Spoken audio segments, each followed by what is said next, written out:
চিচিঙ্গা দিয়ে তো আমরা বিভিন্ন ধরনের রেসিপি বানিয়ে থাকি, আর কিভাবে খুব কম সময় চিচিঙ্গার এই রেসিপিটা বানানো যায় সেই রেসিপিটাই শেয়ার করছি। নমস্কার বন্ধুরা, স্বপ্নার কিচেনে আপনাদের সবাইকে স্বাগত জানাই।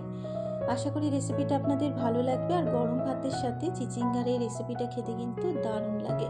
যদি রেসিপিটা ভালো লেগে থাকে ইউটিউব থেকে দেখলে অবশ্যই আমার চ্যানেলটাকে সাবস্ক্রাইব করে পাশে থাকা বেল আইকনটি প্রেস করে দেবেন, আর যারা ফেসবুক থেকে দেখছেন অবশ্যই কিন্তু পেজটাকে ফলো করার অনুরোধ রইল।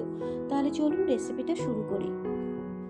চিচিঙ্গার এই রেসিপিটা বানানোর জন্য এখানে চিচিঙ্গার খোসা ছাড়িয়ে নিয়ে চিচিঙ্গাটাকে ঠিক এইভাবে কুচিয়ে নিয়েছি।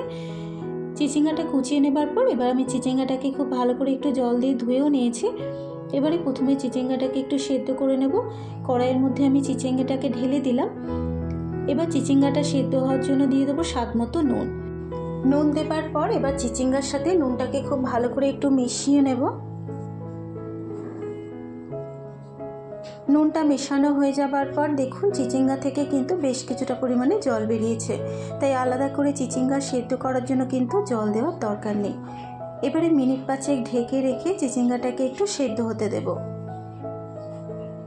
চিচিঙ্গাটা সেদ্ধ হতে হতে এবার মিক্সিং জারের মধ্যে দিয়ে দিচ্ছি 3 টেবিল চামচ পোস্ত, 3টে কাঁচা লঙ্কা, দিচ্ছি 3টে শুকনো লঙ্কা, আর দিয়ে দেবো সামান্য পরিমাণে একটু জল।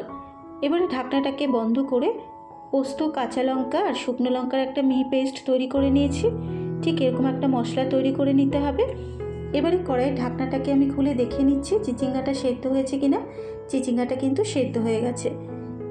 এবারে সেদ্ধ করে নেওয়া চিচিঙ্গাটাকে একটা বাটির মধ্যে ঢেলে নেব। চিচিঙ্গাটাকে বাটির মধ্যে ঢেলে নিয়েছি। চিচিঙ্গাটা সেদ্ধ হয়ে যাবার পর কড়াইয়ের মধ্যে দিয়ে দেবো 3 টেবিল চামচ সর্ষের তেল। তেলটা গরম হয়ে যাবার পর তেলের মধ্যে শুকনো লঙ্কা আর কালো জিরে ফোড়ন দিয়ে দিচ্ছি। এবারে শুকনো লঙ্কা আর কালো জিরেটাকে একটু ভেজে নেব। ভেজে নেবার পর এবার এর মধ্যে দিয়ে দিলাম একটা মাঝারি সাইজের পেঁয়াজ কুচানো। এবারে গ্যাসের ফ্লেমটাকে মিডিয়ামে রেখে পেঁয়াজটাকেও হালকা লাল করে ভেজে নেব। মিনিট 2 সময় ধরে পেঁয়াজটাকে হালকা লাল করে ভেজে নেবার পর এবার এর মধ্যে দেব একটা মাঝারি সাইজের টমেটো কুচানো। টমেটোটা দেবার পর এবার টমেটোটাকেও পেঁয়াজের সাথে ভেজে নিচ্ছি যতক্ষণ না টমেটোটা একটু নরম হয়ে যাচ্ছে। 1 মিনিট সময় ধরে টমেটোটাকে ভেজে নেবার পর এবার এর মধ্যে দিয়ে দিলাম মিক্সিতে বেটে রাখা পোস্ত বাটা, আর দিয়ে দেবো খুব সামান্য পরিমাণে একটু পোস্ত ধোয়া জল, আর দিয়ে দেবো খুব সামান্য পরিমাণে একটু হলুদ গুঁড়ো। হলুদ গুঁড়োটা দেবার পর পোস্ত বাটার সাথে মিশিয়ে নিয়ে পোস্ত বাটাটাকে খুব ভালো করে একটু কষিয়ে নিচ্ছি যতক্ষণ না পোস্তর একটা কাঁচা গন্ধ চলে যাচ্ছে।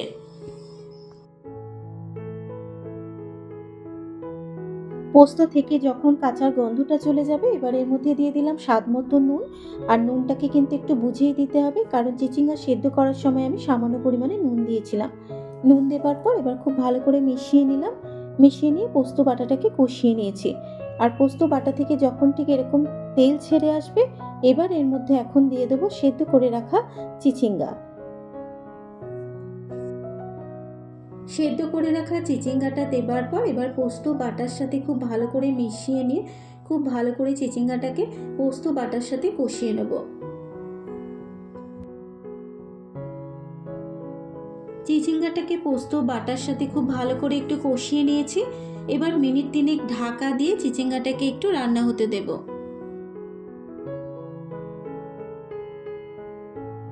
3 মিনিট পর এবার আমি ঢাকনাটাকে খুলে আবারও একবার একটু নাড়াচাড়া করে নিচ্ছি। ঠিক এরকমভাবে একটু শুকনো শুকনো করে চিচিঙ্গাটাকে রান্না করে নিতে হবে। আর এই রান্নায় কিন্তু আমি কোনো জলের ব্যবহার করিনি। একটু ঢাকা দিয়ে রান্না করলেই চিচিঙ্গা থেকে যে জলটা বেরোবে সেই জলেই কিন্তু খুব ভালো মতো রান্না হয়ে যাবে। আর সবশেষে দিয়ে দিচ্ছি একটু চেরা কাঁচা লঙ্কা, আর দিয়ে দেবো 1 চা চামচ মতো কাঁচা সর্ষের তেল। চেরা কাঁচা লঙ্কার কাঁচা সর্ষের তেলটা দেবার পর এবার চিচিঙ্গার সাথে খুব ভালো করে মিশিয়ে নেব। মেশানো হয়ে যাবার পর এবার গ্যাসের ফ্লেমটাকে বন্ধ করে মিনিট 2 ঢাকা দিয়ে স্ট্যান্ডিং টাইমে রেখে দেব। তৈরি হয়ে গেছে আমার আজকের রেসিপি চিচিঙ্গা পোস্ত।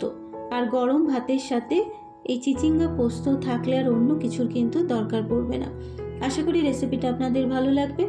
যদি রেসিপিটা আপনাদের ভালো লেগে থাকে অবশ্যই আমাকে কমেন্ট করে জানাতে ভুলবেন না। আজকের মতো এই পর্যন্ত, আবারও হাজির হয়ে যাব অন্য কোনো নতুন রেসিপি নিয়ে। সুস্থ থাকবেন, ভালো থাকবেন, ধন্যবাদ।